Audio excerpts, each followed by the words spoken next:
Good morning, student. In our last class, we learned about the cell theory, and some cell organelles. Now we study further cell organelles. First one is ER. ER means endoplasmic reticulum. Endoplasmic reticulum are two types. First is RER and second is SER. RER means rough endoplasmic reticulum and SER means smooth endoplasmic reticulum. क्या बता रहा है ये कि जो endoplasmic reticulum होती है वो टू टाइप की होती है। आर यानी जिसके ऊपर राइबोसोम प्रेजेंट होता है उसको हम रफ एंडोप्लाज्मिक रेटिकुलम कहते हैं, जिसके ऊपर राइबोसोम एब्सेंट होता है उसको हम स्मूथ एंडोप्लाज्मिक रेटिकुलम कहते हैं। वही मैंने लिखा है इधर कि एसोसिएटेड विथ राइबोसोम, यानी राइबोसोम क्या है इधर साथ में होते हैं, और लैक ऑफ राइबोसोम यानी राइबोसोम क्या है एब्सेंट है, उसकी कमी है। तो मैंने आपको बताया था कि राइबोसोम अगर प्रेजेंट है तो वो क्या करता है, राइबोसोम का मेन फंक्शन क्या होता है कि प्रोटीन सिंथेसिस करता है। तो आर का फंक्शन भी क्या हो जाएगा, involve in protein synthesis. And S जो है जिस पर राइबोसोम नहीं है, एब्सेंट है, तो उसका फंक्शन क्या हो जाएगा, has function during lipid synthesis, यानी एसईआर लिपिड का सिंथेसिस करेगा और आरईआर प्रोटीन को सिंथेसिस करेगा। Okay, second is ribosome. Ribosome two type के होते हैं। राइबोसोम जो होता है ये site of biological protein synthesis होता है, यानी जो प्रोटीन सिंथेसिस का मेन साइट बोलते हैं तो वो कौन होता है, राइबोसोम। इसीलिए इसको हम दूसरा नाम क्या कहते हैं, प्रोटीन फैक्ट्री। ठीक है, प्रोटीन फैक्ट्री, फैक्ट्री का मीनिंग क्या होता है, जहाँ पे कोई प्रोडक्शन होता है। तो अगर प्रोटीन का जहाँ प्रोडक्शन होता है उसको हम क्या कहेंगे, प्रोटीन फैक्ट्री। और प्रोटीन फैक्ट्री कौन है, राइबोसोम। राइबोसोम जो होता है 70S और 80S टू टाइप का होता है। 70S जो होता है वापस इसका सब यूनिट होता है 50S और 30S, और 80S का सब यूनिट होता है 60S और 40S। ओके,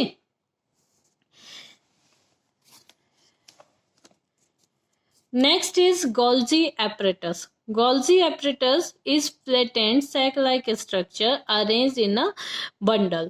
ये एक फ्लैटेंड नली जैसा फ्लैटेंड एक सैक लाइक स्ट्रक्चर होता है जो कि एक बंडल में मौजूद होता है सेल के अंदर, और ये जो होता है तीन चीजों से मिलकर बनता है, जो होता है cisternae, vesicle and tubular form. ये तीन फॉर्म में होता है। ओके, या तो सिस्टर्नी के रूप में होगा, या वेसिकल के रूप में होगा, या ट्यूब्यूलर रूप में होगा। नेक्स्ट पॉइंट आता है कि गोल्जी एपरेटस जो होता है वो क्या करता है, involve in synthesis of cell organ. जो सेल ऑर्गन बनते हैं उसके सिंथेसिस में ये क्या करेगा, हेल्प करता है गोल्जी एपरेटस। अब नेक्स्ट पॉइंट होता है कि गोल्जी एपरेटस का सेकंड नेम हम देखते हैं तो इसका सेकंड नेम क्या होता है, ट्रैफिक पुलिस। क्यों, क्योंकि ये क्या करता है, act as a traffic police like a directing protein and lipid. ये प्रोटीन और लिपिड को क्या देता है, डायरेक्शन देता है। इसलिए इसको हम क्या कहते हैं कि जैसे प्रोटीन को कहाँ जाना है, कहाँ उसका नीड है, किस तरीके से काम करना है, लिपिड को कैसे वर्क करना है, तो उनका जो मेन डायरेक्शन का काम करता है वो काम करता है गोल्जी एपरेटस। इसलिए हम इसको क्या कहेंगे, ट्रैफिक पुलिस। राइबोसोम को हमने क्या कहा था, प्रोटीन फैक्ट्री। ठीक है, सेल मेम्ब्रेन को प्लाज्मा मेम्ब्रेन, वैसे ही गोल्जी एपरेटस को ट्रैफिक पुलिस। नेक्स्ट होता है माइटोकॉन्ड्रिया।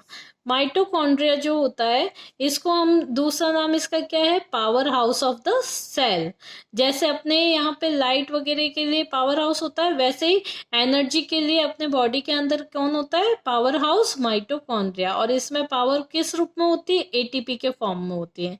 कैसे होती है, ये डबल मेम्ब्रेन स्ट्रक्चर होता है, supply and storage of energy in the form of ATP. ATP यानी एडिनोसिन ट्राइफॉस्फेट। एडिनोसिन ट्राइफॉस्फेट के रूप में ये क्या करता है, एनर्जी को स्टोर करता है और उसको सप्लाई करता है। इसलिए हम इसको क्या कहते हैं, powerhouse of the cell. और ये और क्या करता है, लीवर को डिटॉक्सिफाई करने में हेल्प करता है। अब डिटॉक्सिफाई लीवर किसको कर रहा है, अमोनिया को। Okay. Next is lysosome. Lysosome जो होता है इसके अंदर क्या होता है लाइसोसोम में कि हाइड्रोलाइटिक एंजाइम मौजूद होते हैं। ये हाइड्रोलाइटिक एंजाइम कौन से होते हैं? लाइपेज, एमाइलेज एंड लाइसोजाइम, ये हाइड्रोलाइटिक एंजाइम के नाम है।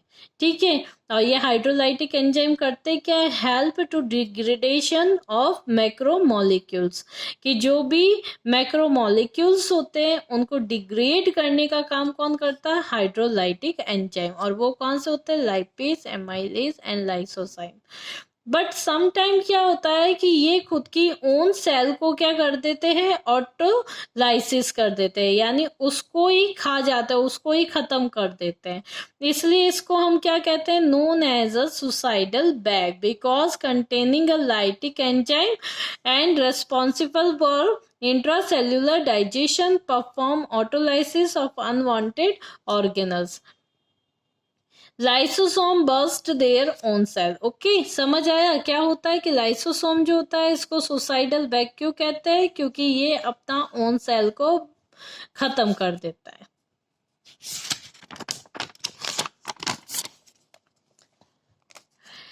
नेक्स्ट टॉपिक अपना है न्यूक्लियस। न्यूक्लियस क्या होता है? Centre for a genetic material.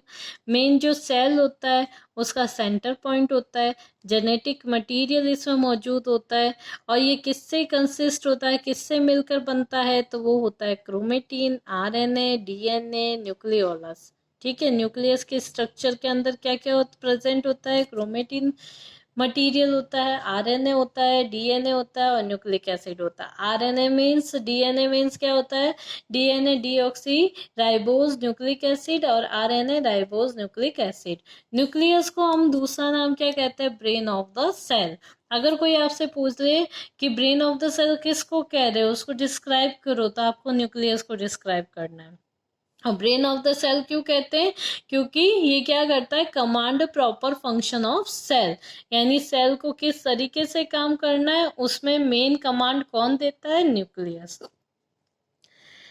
अगला अपना टॉपिक जो है वो होता है सेल वॉल। ये किस में प्रेजेंट होती है? प्लांट में।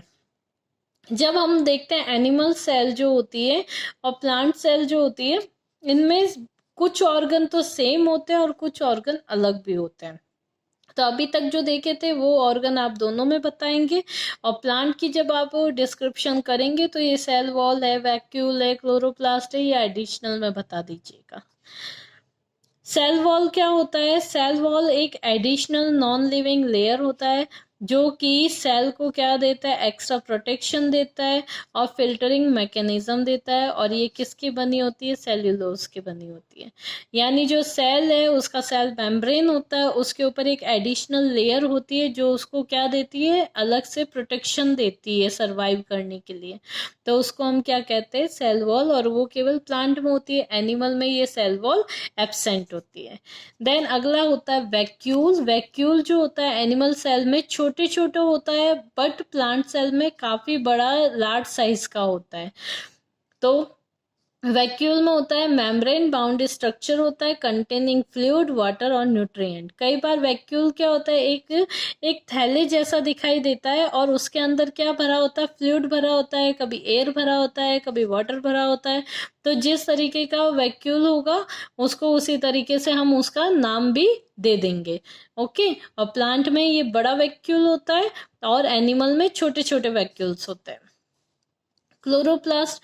क्लोरोप्लास्ट आपको सबको पता ही होगा, एक प्लास्टिड होता है जो क्या किस में काम करता है? फोटोसिंथेसिस में हेल्प करता है। ये डबल मेम्ब्रेन स्ट्रक्चर होता है, यानी इसके स्ट्रक्चर पर 2 लेयर पाई जाती है। इसमें खुद का सेल्फ डीएनए प्रेजेंट होता है। सेल्फ डीएनए एक माइटोकॉन्ड्रिया में प्रेजेंट है और एक क्लोरोप्लास्ट में प्रेजेंट है। ओके, ये लेंस के शेप्ड का होता है और ये जेल लाइक स्ट्रक्चर इसमें जो होता है उसको हम क्या कहते हैं? स्ट्रोमा। और स्ट्रोमा में क्या होता है? Containing DNA, ribosome, protein, starch, granules. Okay, इसके आगे का हम नेक्स्ट क्लास में देखते हैं।